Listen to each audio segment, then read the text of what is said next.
Hello student, carbonyl compound में organic chemistry के carbonyl compound में आज हम लोग बात करेंगे नोवेंजल रिएक्शन। वेरी इंपॉर्टेंट रिएक्शन, आप इसको ध्यान से देखिएगा। इसका रिएक्शन और मैकेनिज्म मैं साथ में बताऊंगा। नोवेंजल रिएक्शन किसे कहते हैं?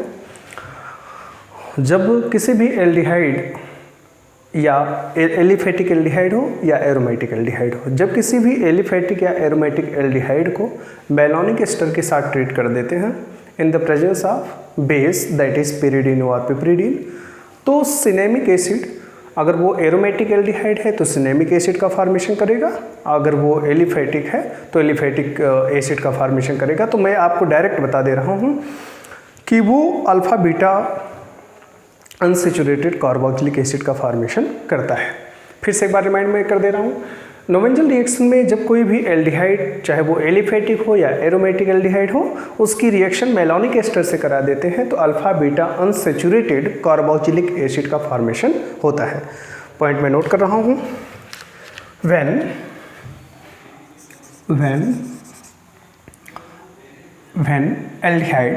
when any aliphatic aldehyde or aromatic aldehyde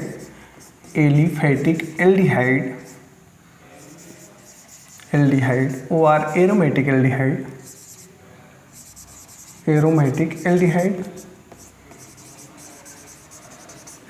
are treated with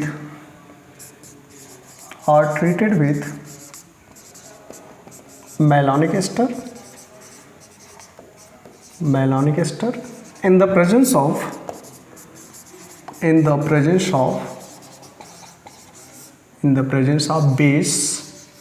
base कौन सा ले सकते हैं? पिरिडीन और piperidine. Base that is pyridine और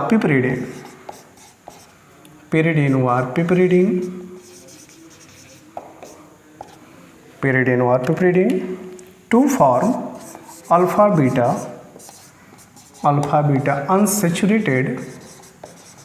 unsaturated carboxylic acid।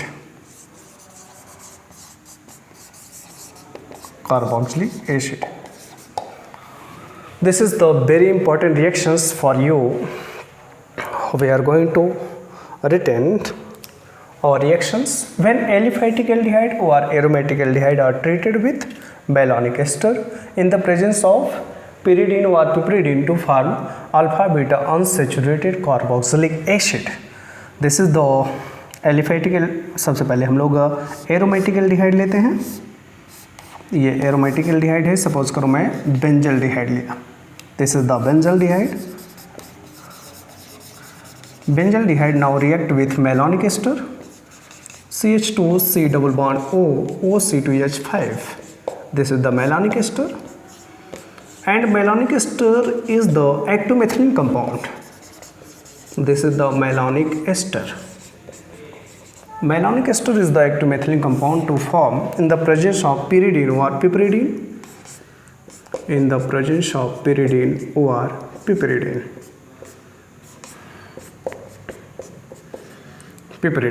to form the alpha beta unsaturated carboxylic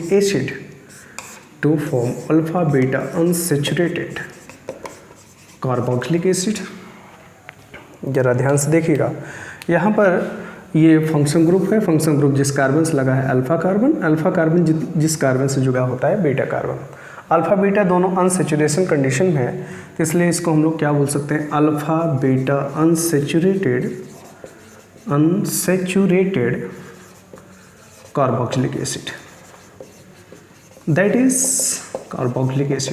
that is cinnamic acid. This is the cinnamic acid.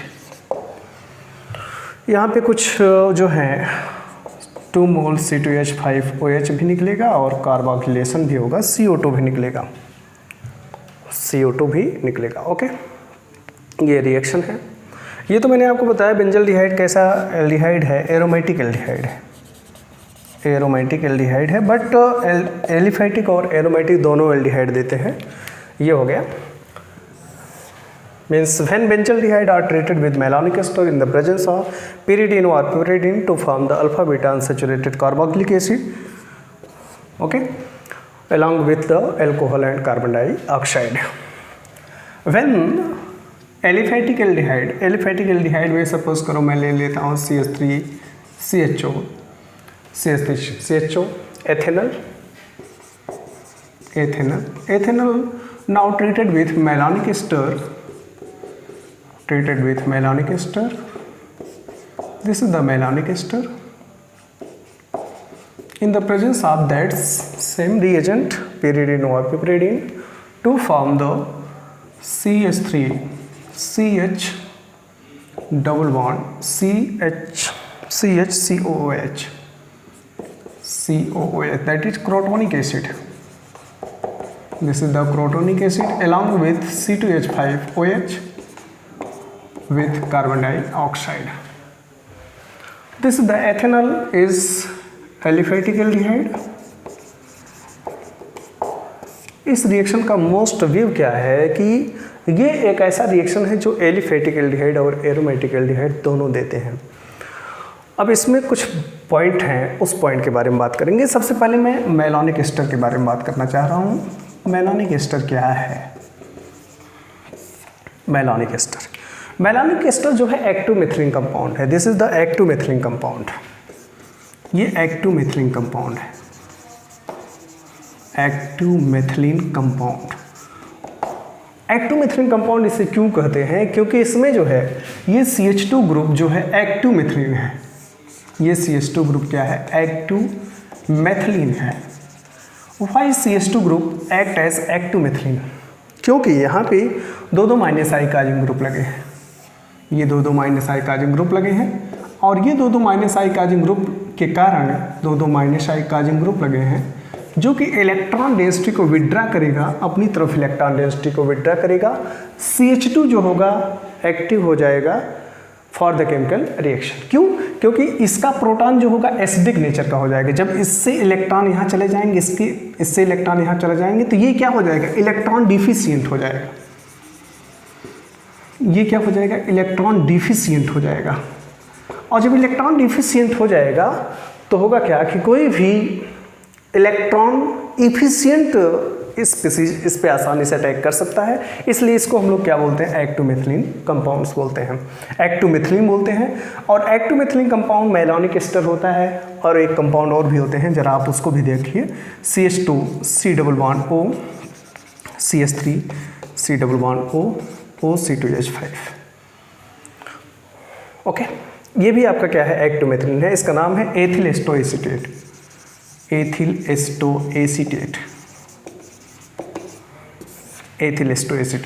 ये भी आपका एक्टिव मिथिलीन है, ध्यान रखिएगा। ये भी आपका एक्टिव मिथिलीन है। आपको पूरे ऑर्गेनिक केमिस्ट्री में जो most important active methylene compound है वो मेलानिक एस्टर है और एथिल एस्टोएसीटेट है। क्योंकि ये भी आपका माइनस आई कार्बन ग्रुप है, ये भी माइनस आई कार्बन ग्रुप है। इलेक्ट्रॉन को विड्रा कर देंगे तो इसके पास इलेक्ट्रॉन की कमी हो जाएगी और इस कमी पर कोई भी इलेक्ट्रॉन इफिशियंट वाला स्पीशीज इस पे अटैक कर सकता है। ये मूल बात हो गई। अब आइए मैं आपको रिएक्शन का मैकेनिज्म बताऊंगा। ध्यान से देखिए रिएक्शन का मैकेनिज्म।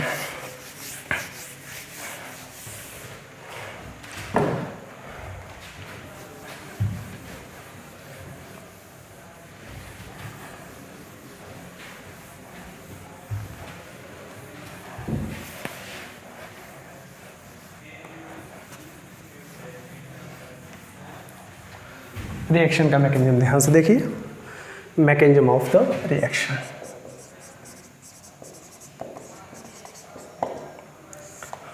बहुत आराम से देखिएगा, कंफर्ट जोन बैठ कर देखिए इसका मैकेनिज्म। आप सबसे पहले क्या करेंगे? क्योंकि सबसे पहले हम लोग लेंगे जो मेलानिक एस्टर है, वो मेलानिक एस्टर का जो एक्टिव मिथिलीन है वो सबसे पहले एक्टिवेट उसको करेंगे फॉर द केमिकल रिएक्शन। और एक्टिव कैसे करेंगे? क्योंकि मैंने बताया कि जो मेलानिक एस्टर है, ये आपका जो मेलानिक एस्टर है CH2 C double bond O C2H5 C double bond O। पूरा स्टेप आना चाहिए, इसलिए मैं थोड़ा सा शॉर्ट में लिखूंगा, कम स्पेस लूँगा ताकि पूरा आ जाए। यहाँ पे देखिए, यहाँ से चालू कर रहा हूँ। CH2 C double bond O C2H5 है। और ये C double bond O C2H5 है। This is the malonic ester, you know, malonic ester. Malonic ester का ये एक्टिव मेथिलीन कार्बन है। अगर इसकी कार्बन को मैं ऐसे लिख दूँ तो कोई दिक्कत, हाइड्रोजन को मैंने बाहर किया। मैं pyridine या पिपरिडीन, चूँकि दोनों बेस हैं, मैं सपोज करो pyridine ले लेता हूँ, pyridine के साथ इसकी अपक्रिया करा देता हूँ। दिस इज द pyridine, या in the presence of pyridine,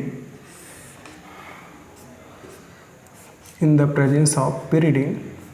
pyridine के पास लोन पेयर ऑफ इलेक्ट्रॉन है, आपको पता है ये लोन पेयर ऑफ इलेक्ट्रॉन इसकी बेसिसिटी के लिए महत्वपूर्ण होते हैं। ये देखो, ये वाला बॉन्ड इस पे जाएगा। क्यों इस पे जा रहा है भाई? क्योंकि ये 2 माइनस आई चार्जिंग ग्रुप लगे हैं, 2 माइनस आई चार्जिंग ग्रुप लगे हैं। दोनों माइनस आई चार्जिंग ग्रुप क्या करेंगे? इलेक्ट्रॉन को विड्रा करेंगे।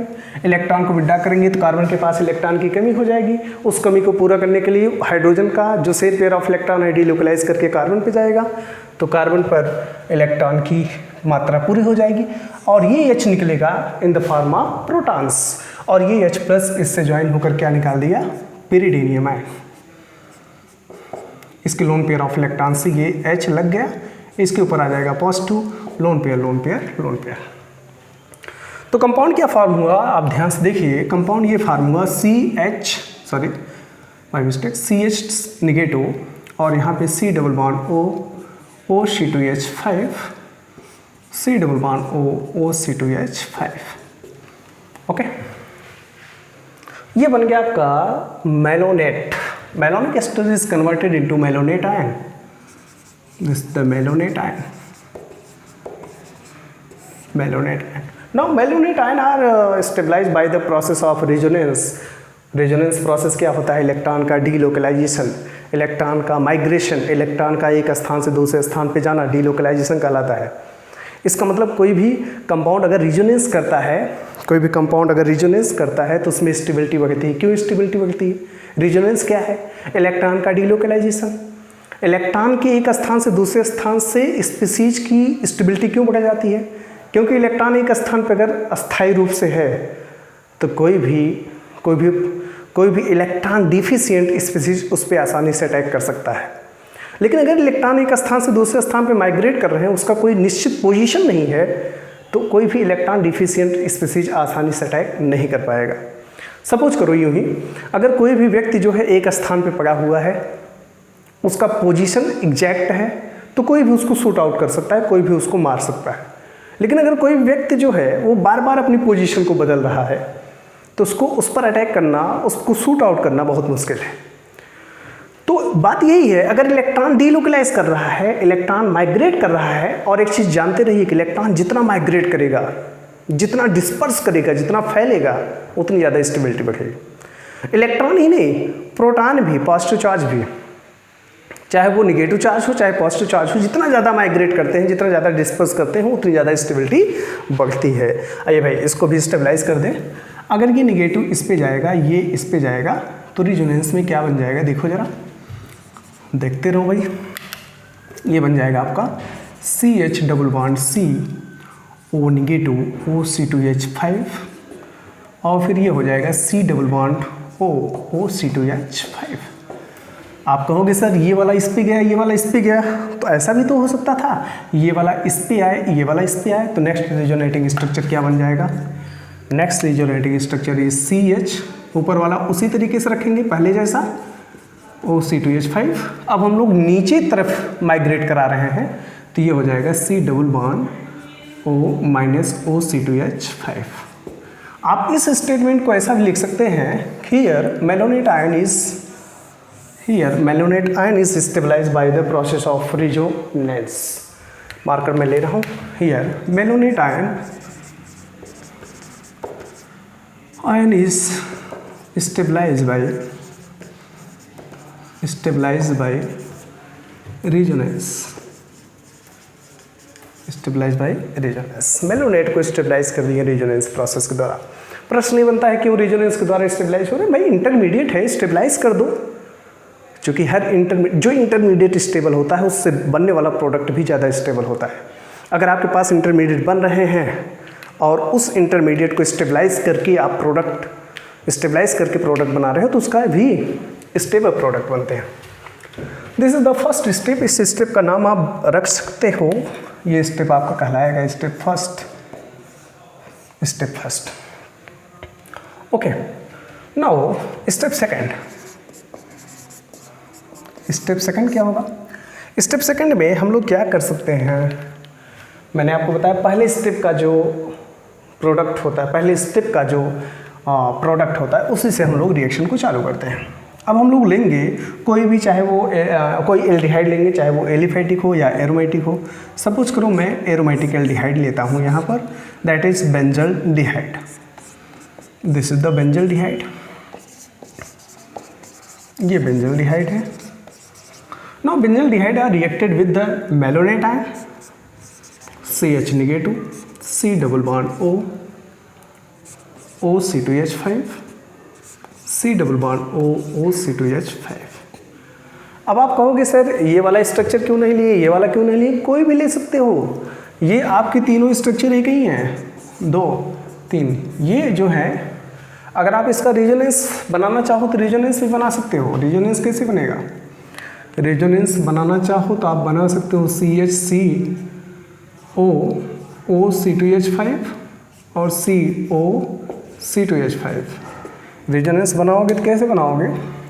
आप ऐसे dot dot dot dot dot dot dot dot dot dot dot, इस पे हाफ निगेटिव, इस पे हाफ निगेटिव। ओके, ये आपका बन गया resonance hybrid. Resonance hybrid is the actual structure of the organic compound. किसी भी ऑर्गेनिक कंपाउंड का रेजोनेंस हाइब्रिड ही एक्चुअल स्ट्रक्चर होता है, बट एक्चुअल स्ट्रक्चर का रिएक्शन के मैकेनिज्म में यूज नहीं करते हैं क्योंकि वो थोड़ा सा रिएक्शन कराने में ऑड होता है। आइए देखें, OC2H5, this is the malonate ion. अब ये जो होगा थोड़ा सा यहाँ पे न्यूक्लियोफिलिक एडिशन टाइप का रिएक्शन होगा। ये पाई बॉन्ड डीलोकलाइज करके इस पे जाएगा, इस पे निगेटिव हो जाएगा, इस पर पॉजिटिव भी ये क्या करेगा, अटैक करेगा। यहाँ पे पॉजिटिव सेंटर, यहाँ पे निगेटिव सेंटर, तो क्या बन जाएगा? ये बन जाएगा आपका, ये कंपाउंड बना CO- CH। मैं डायरेक्ट ऐसे सामने से ही नोट कर ले रहा हूँ ताकि आपको कोई दिक्कत ना हो। C double bond O OC2H5 और ये C double bond O OC2H5।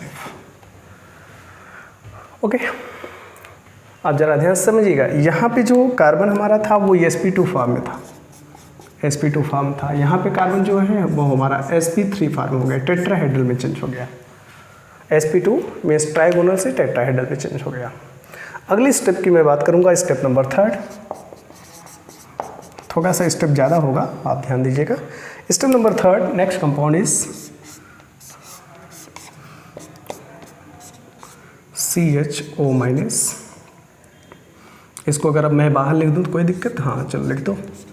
और ये हो जाएगा H और C double bond O OC2H5। Reaction का स्टेप याद नहीं करना है भाई, जो ज़रूरत पड़ेगी बस वही कराते जाना है। ज़रूरत क्या पड़ रही है? आइए देखें, अगर मैं सपोज करो, अगर मैं इसका प्रोटोनेशन करा दूं, ओके, या फिर ऐसा कर सकता हूं, अगर ये इसका प्रोटोनेशन करा दूं, प्रोटोनेशन होगा मीन्स इसके ऊपर नेगेटिव चार्ज है, प्रोटोनेशन करेगा, प्रोटोनेशन करके क्या करेगा, ये बन जाएगा, रिंग बना दो, कोई दिक्कत नहीं है, CHOH और फिर CH, C double bond O OC2H5, C double bond O OC2H5। ये स्टेप हो गया। प्रोटोनेशन कराएं, इसके ऊपर नेगेटिव चार्ज है, प्रोटॉन को एब्जॉर्ब किया। अब आपका प्रश्न ये भी हो सकता है प्रोटॉन आया कहाँ से, तो बेटे यहाँ पे देखो, ये पिरिडीन जो है प्रोटॉन को रिसीव किया है, उसी मीडियम में पड़ा हुआ है। मैं ऐसा भी कर सकता हूँ, पिरिडीनियम आएगा जिसके पास प्रोटॉन है, ये क्या करेगा, ईजिली प्रोटॉन को लॉस कर देगा, इसको दे देगा और खुद अपने आप में पिरिडीन के रूप में निकल जाएगा। सिर्फ इसका यही काम है, प्रोटॉन को रिसीव करना, प्रोटॉन को जहाँ जरूरत पड़े वहाँ पे डोनेट कर देना। Step number 4,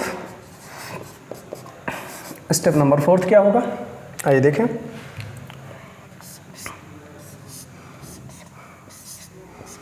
CHOH, CH, C double bond O, OC2H5, C double bond O, OC2H5।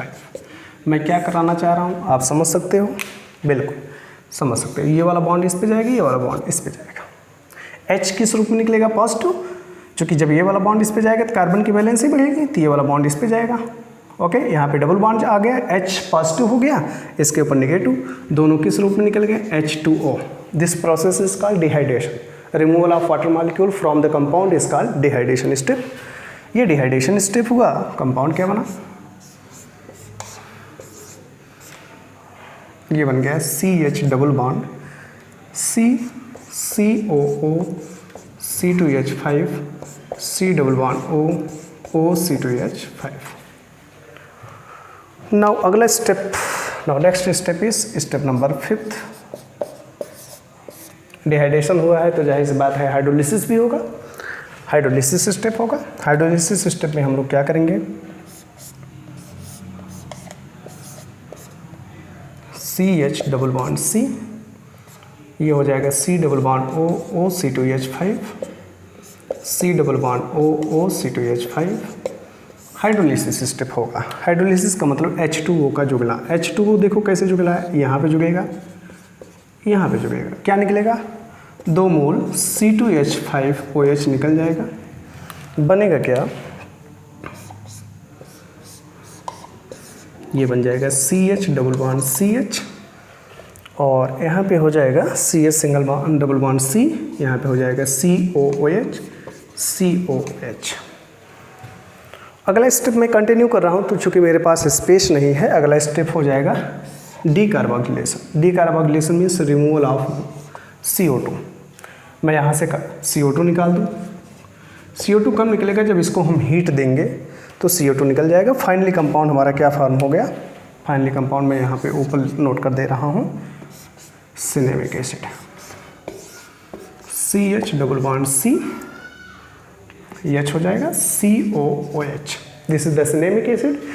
ये cinnamic acid alpha beta carboxylic acid है। क्यों? क्योंकि ये कार्बोक्सिलिक एसिड अल्फा पोजीशन पे लगा है। अल्फा कोई भी फंक्शन ग्रुप जिस कार्बन से लगा होता है अल्फा कार्बन होता है, अल्फा जिस कार्बन से लगा होता है बीटा, अल्फा बीटा अनसेचुरेशन में है, तो इसलिए इसको हम लोग नाम देंगे alpha beta unsaturated carboxylic acid.